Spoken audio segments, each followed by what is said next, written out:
The war drags on in the Ukraine.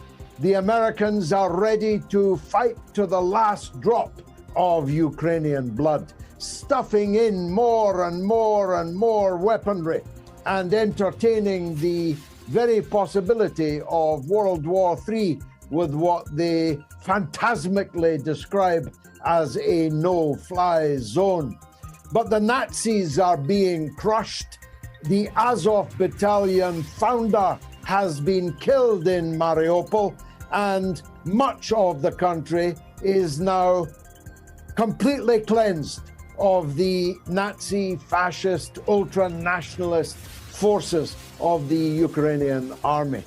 And the whole prospect now of a negotiated settlement is hoving into view.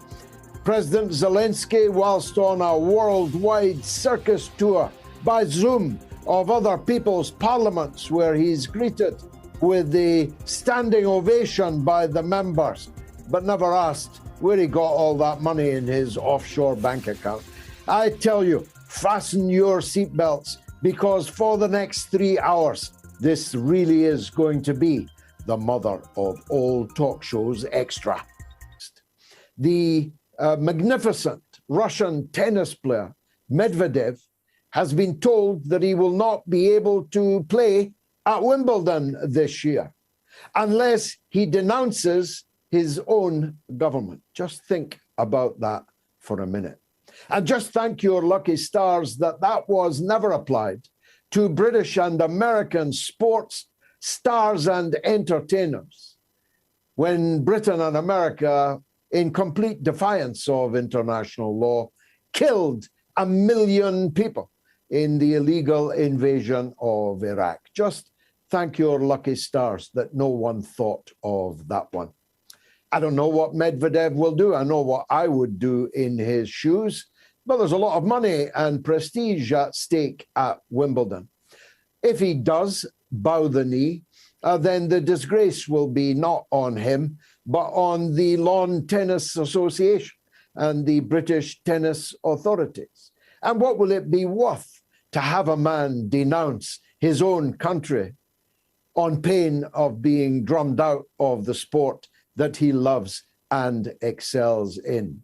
Advantage McCarthyism, the touchline judge might opine censorously. The whole idea of witch hunting people because they are Russians quite belies the absolute lie that the West, that's 10% of the human population, is not at war with Russians, only with their government. Well, Medvedev, the tennis player, sure ain't a part of the Russian government, but he's being witch hunted, he's being blackmailed, he's being browbeaten. Ditto Chelsea Football Club, who were told that they could not sell tickets to their own fans for the upcoming FA Cup tie with Middlesbrough.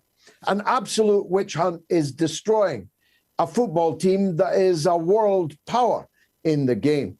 The Champions League holders are being systematically deconstructed because their owner is, or rather was, a Russian.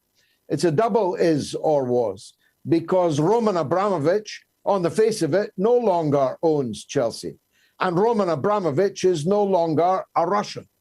But the supporters, hundreds of thousands of them, of Chelsea Football Club are being victimized by a set of football authorities that gave permission for the royal family of Saudi Arabia to take over another prime English Premiership football team, Newcastle United.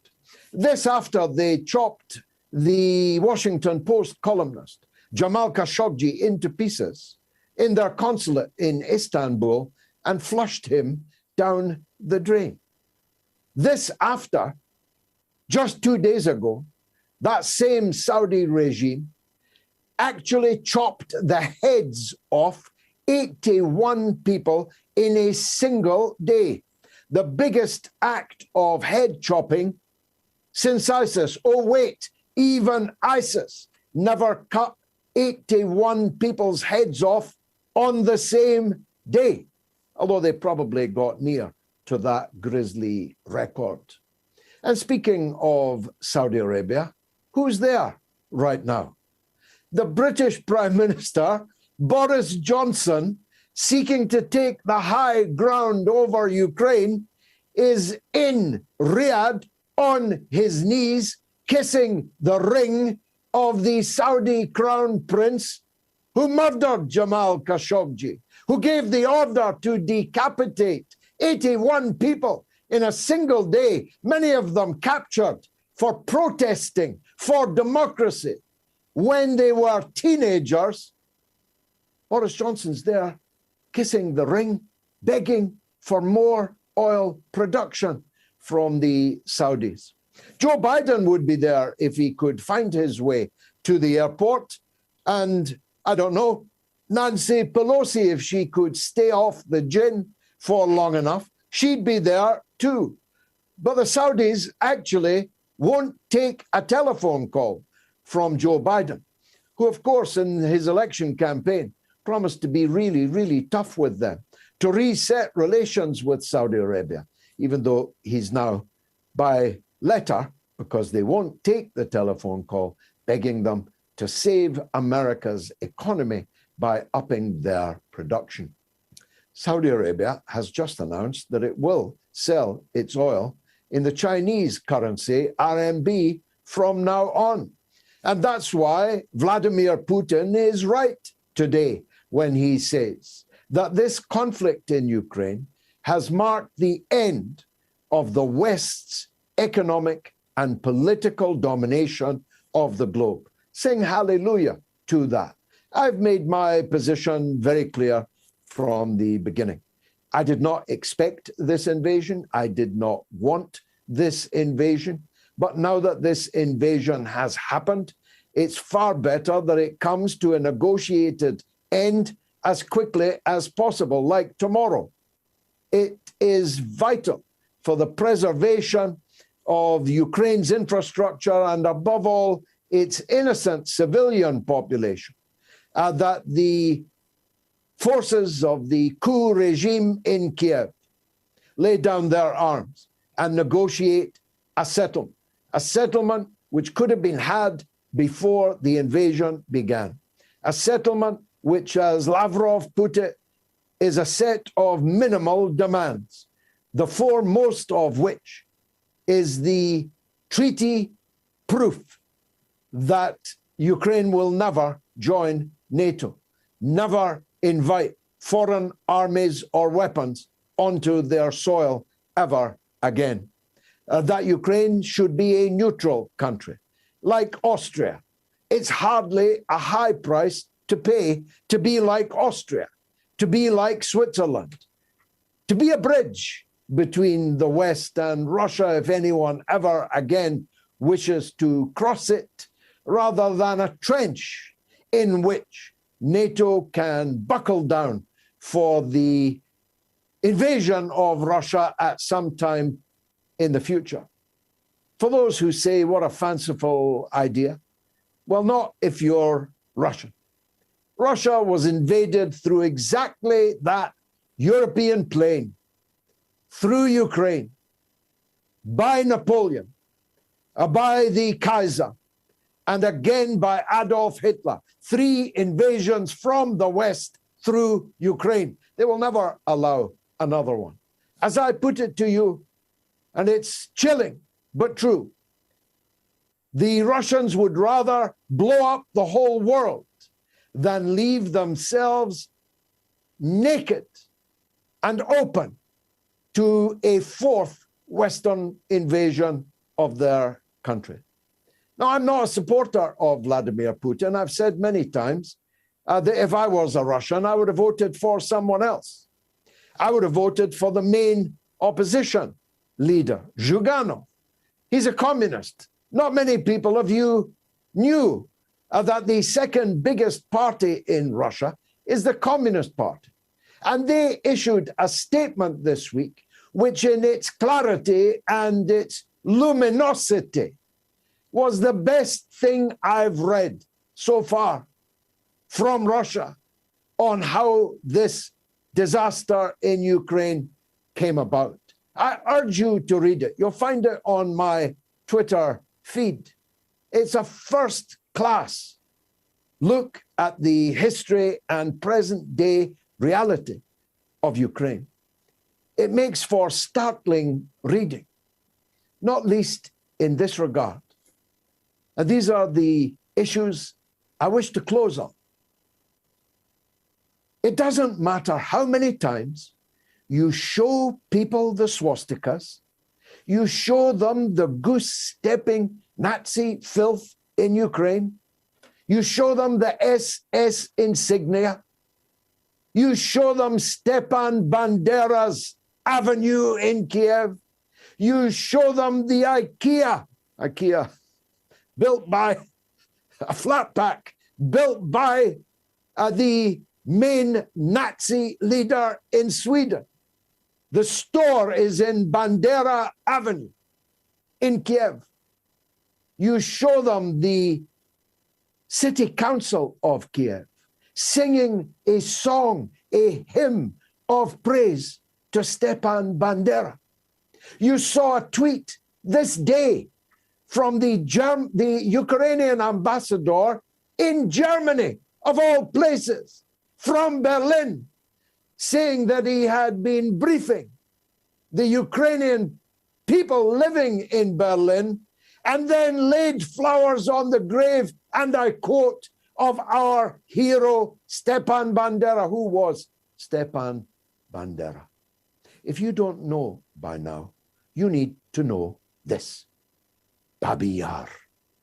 You need to know that Bandera and his gang of Jew killers massacred thousands of Jews not far from that television tower that the Russians blew up in the center of Kiev early in the war. They took thousands of Jews to Babi Yar and they massacred them. And the Ukraine ambassador laid flowers on his grave today. Bandera didn't just collaborate with the Nazis. That's the least of it. He was a Nazi. He was a Ukrainian Nazi. He's responsible for the slaughter of hundreds of thousands of Jews and non-Jews from Poland and Ukraine. Think about that. You know, my two grandfathers fought in the British Army, the 8th Army, the Highland Division, under General later Field Marshal Montgomery. They fought and killed Nazis. Not so that a British government would later arm and fund and propagandize for Nazis in Ukraine.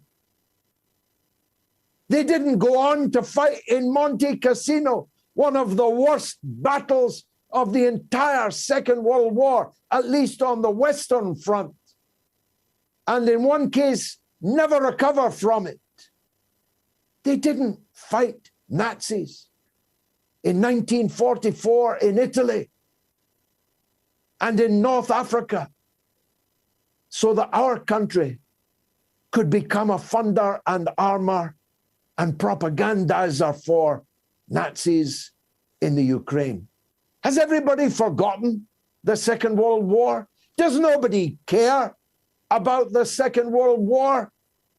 Tell your old parents, tell your grandparents, go to their graves and tell them there, you don't care about the Second World War. You don't care about the massacre of Jews. You stand with Ukraine, with your twibbons and your fundraising and your proof of support for Ukraine must be shown before you can enter this restaurant. You go and tell them that. Tell your conscience that. Well, me, I'll never forget fascism in Europe in the 1930s and in the 1940s. I'll never forget it. And I'll never forget who defeated it. Us, first and foremost, when we stood alone when America was watching the war on newsreel, weighing up which side to join. And second and preeminently and overwhelmingly, the heroes of the Red Army of the USSR and the partisans in Ukraine and everywhere in occupied parts of the then Soviet Union. The siege of Leningrad, the Battle of Stalingrad, the killer blow at Kursk, the battle for Berlin. I will never forget it. Don't ask me to. It might be something to do with my age and my class, but I will never support fascists. And so, whilst I hope for an early, speedy, negotiated end to this conflict in Ukraine, the power to achieve that lies with the clown Zelensky. All he has to say is that Ukraine will henceforth be a neutral country. There'll be no NATO training bases, no NATO weapons, and never NATO membership. And we will never again bombard the people of Donetsk and Lugansk. We will never again threaten and cut off the water from the people of the Crimean Peninsula. We will never again allow ourselves to be a spear against Russia. As I say, I'm not with Putin, but I am with Russia. I always have been, and I always will be. It is a people, a civilization, a highly cultured and developed and civilized civilization, unlike some others I could mention. It's the biggest country in the world with 11 time zones. It's the biggest country in Europe, although Google has now exiled it to Asia. Can you believe it? Moscow is the biggest city in Europe. It deserves respect. It deserves its concerns to be taken seriously. It deserves to be a part of the international community, which, I repeat, is not the Western periphery where only 3% of the world's children live.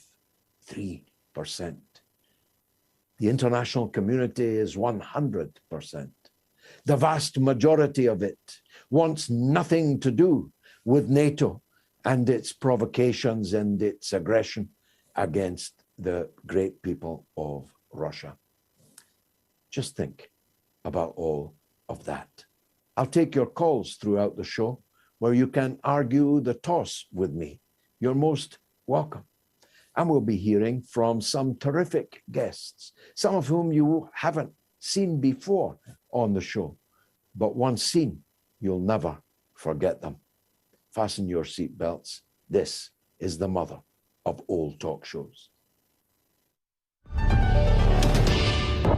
The mother of all talk shows. The only education you can get for free.